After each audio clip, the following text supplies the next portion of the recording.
Shalom, selamat bertemu kembali. Salam sejahtera. Semoga kalian dalam keadaan yang sehat-sehat semua. Bersama dengan Pak Yosep, kita akan bersama-sama mempelajari materi yang baru, materi yang berikutnya tentang gereja yang apostolik. Tujuan dari pembelajaran kita hari ini yakni agar kita memahami sifat keapostolikan gereja sehingga terdorong untuk ikut serta mewujudkan nilai-nilai luhur Injili dan memperjuangkan suatu dunia yang lebih baik untuk seluruh umat manusia ya. Jadi kita memahami kemudian mewujudkan nilai-nilai luhur Injili dan memperjuangkan dunia yang lebih baik.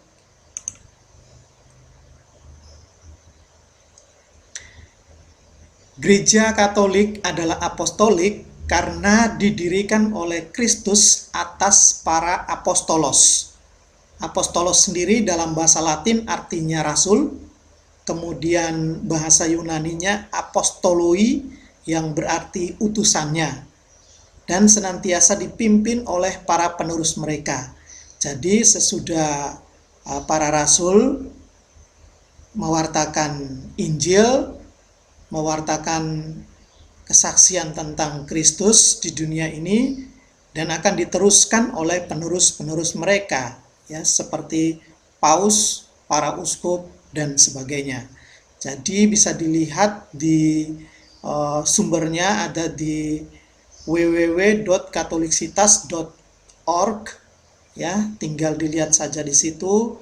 Itu ada penjelasan tentang gereja Katolik adalah apostolik. Makna apostolik menurut kitab suci. Yang pertama, Yesus mengutus para rasul dengan bersabda, "Pergilah, ajarilah semua bangsa dan baptislah mereka atas nama Bapa dan Putra dan Roh Kudus, dan ajarlah mereka menaati segala sesuatu yang telah kuperintahkan kepadamu." Lihat Injil Matius bab 28 ayat 19-20. Jadi ada perintah dari Yesus ya. Pergilah, ajarilah semua bangsa dan baptislah mereka. Ajarilah mereka menaati segala sesuatu yang kuperintahkan kepadamu. Makna apostolik dalam kitab suci yang kedua, yakni perintah resmi Kristus untuk mewartakan kebenaran yang menyelamatkan itu oleh gereja diterima dari para rasul dan harus dilaksanakan sampai ke ujung bumi.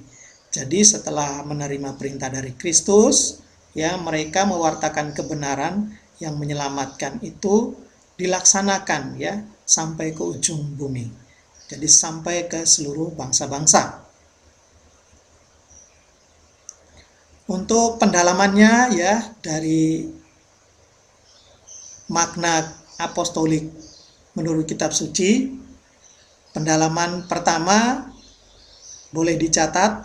Yang pertama, jelaskan isi pesan teks kitab suci Matius bab 28 ayat 19-20.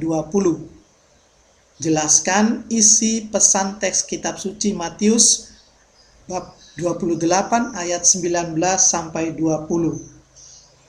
Yang pertama. Yang kedua, jelaskan yang dimaksud dengan keapostolikan gereja dalam teks tersebut. Yang kedua, jelaskan yang dimaksud dengan keapostolikan gereja dalam teks tersebut. Dan yang ketiga, cari dan temukan 3 teks lainnya dari kitab suci Perjanjian Baru yang menjelaskan tentang keapostolikan gereja. Yang ketiga, cari dan temukan 3 teks lainnya dari kitab suci Perjanjian Baru yang menjelaskan tentang keapostolikan gereja. Jadi untuk pendalaman makna apostolik menurut kitab suci atau dalam kitab suci. Berikut kita masuk ke makna apostolik menurut ajaran gereja. Yang pertama, gereja yang apostolik berarti gereja yang berasal dari para rasul. Ya. Dan tetap berpegang teguh pada kesaksian iman mereka yang mengalami secara dekat peristiwa Yesus. Jadi gereja yang apostolik berarti gereja yang berasal dari para rasul.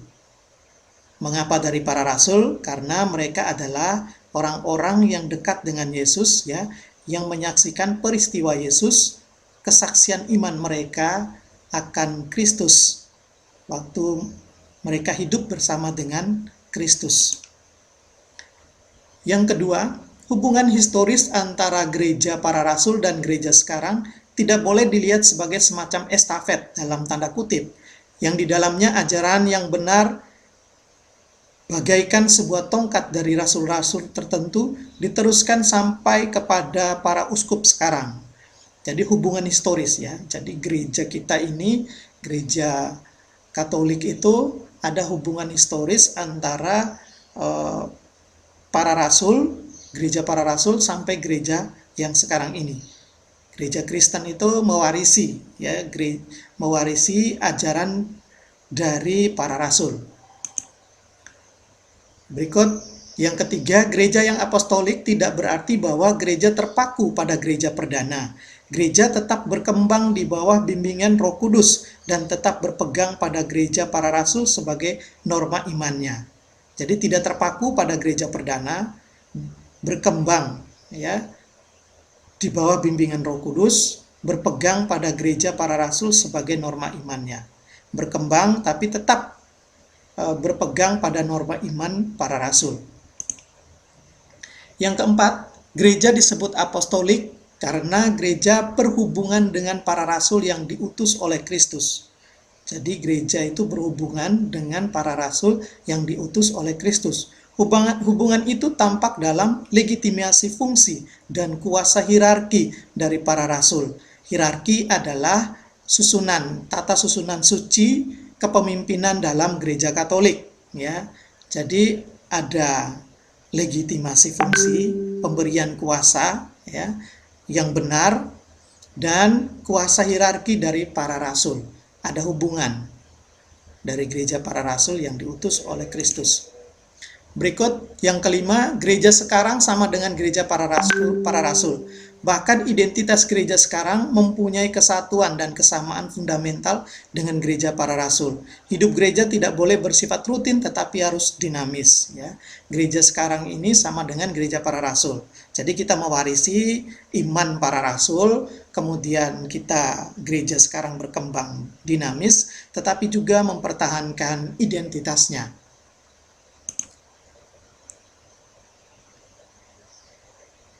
Pertanyaan bagi kita sebelum kita menghayati keapostolikan gereja, pertanyaan yang untuk pendalaman yang keempat, jelaskan yang dimaksud dengan keapostolikan gereja. Pertanyaan keempat, jelaskan yang dimaksud dengan keapostolikan gereja. Ya, pertanyaan keempat, jelaskan yang dimaksud dengan keapostolikan gereja. Sekarang bagaimana kita menghayati keapostolikan gereja? Sudah tentu yang pertama adalah mempelajari Injil, ya. Dalam Injil itu adalah tulisan dari para rasul, ya. Injil merupakan iman gereja para rasul. Jadi di situ diceritakan tentang kisah hidup mereka, ya, apa iman mereka tentang Yesus, gitu, ya, yang diwarisi sampai sekarang kepada kita. Injil itu menyejarah, ya. Jadi ditulis dalam sejarah. Ada waktu-waktu penulisannya, ya. Itu jadi gereja kita itu gereja yang sejarah, bisa ditelusuri sejarahnya. Kemudian menafsirkan dan mengevaluasi situasi konkret kita dengan iman gereja para rasul. Jadi menafsirkan, mengevaluasi situasi konkret kita dengan iman gereja para rasul itu contohnya kita dalam gereja Kristen itu kita menafsiri situasi konkret kita itu dalam pendalaman iman, ya. Jadi dalam pendalaman iman kita menafsirkan dan mengevaluasi situasi konkret kita dengan iman gereja para rasul. Ya, misalnya persaudaraan, persekutuan, ya. Kita menafsirkan kembali, mengevaluasi situasi konkret kita. Kemudian yang ketiga, setia dan loyal kepada hierarki sebagai pengganti para rasul. Jadi kita harus setia kepada dan loyal kepada hierarki atau pemimpin gereja sebagai pengganti para rasul. Dan berikut ciri utama cara hidup jemaat perdana itu nampak sangat menonjol dalam 5 hal, yaitu 1. Persaudaraan atau persekutuan, 2. Mendengarkan sabda atau pengajaran, 3. Pelayanan terhadap sesama atau solidaritas, 4. Perayaan iman, pemecahan roti dan doa, 5. Memberi kesaksian iman tentang Tuhan melalui cara hidup mereka. Jadi inilah ya warisan iman dari para rasul sampai dengan gereja sekarang ya. Gereja sekarang itu berkembang berdasarkan juga dari iman para rasul ya. Ciri hidupnya ini kita tetap mengikuti ya, mengikuti ciri hidupnya, berkembang sampai dengan gereja zaman sekarang. Tentunya gereja itu dinamis ya, berkembang dinamis. Persaudaraan ini tetap kita jaga, persekutuan, mendengarkan sabda pengajaran, mendengarkan Injil pengajaran, pelayanan terhadap sesama, solidaritas ya, memberikan kasih kepada sesama, kemudian perayaan iman, pemecahan roti, kita juga berdoa ya, mengucap syukur ya dalam ekaristi ya, dalam perayaan-perayaan iman. Kemudian memberi kesaksian iman melalui cara hidup kita juga ya, seperti mewartakan Injil bukan dengan perkataan saja tetapi dengan tindakan kita. Kita disebut Katolik atau Kristen ya bukan karena kita pergi ke gereja orang melihat itu, tetapi dengan kesaksian iman ya, bagaimana sikap kita di lingkungan kita, di keluarga kita yang mencerminkan sikap hidup sebagai pengikut Kristus. Oke, untuk menutup pembelajaran kita hari ini, pertanyaan yang kelima untuk pendalamannya, jelaskan pendapatmu tentang hubungan keapostolikan gereja perdana atau gereja para rasul dengan gereja sekarang atau gereja zaman ini. Jelaskan pendapatmu tentang hubungan keapostolikan gereja perdana atau gereja para rasul dengan gereja sekarang atau zaman ini. Jadi ada 5 pendalaman yang akan kalian kerjakan hari ini. Terima kasih dan Tuhan memberkati.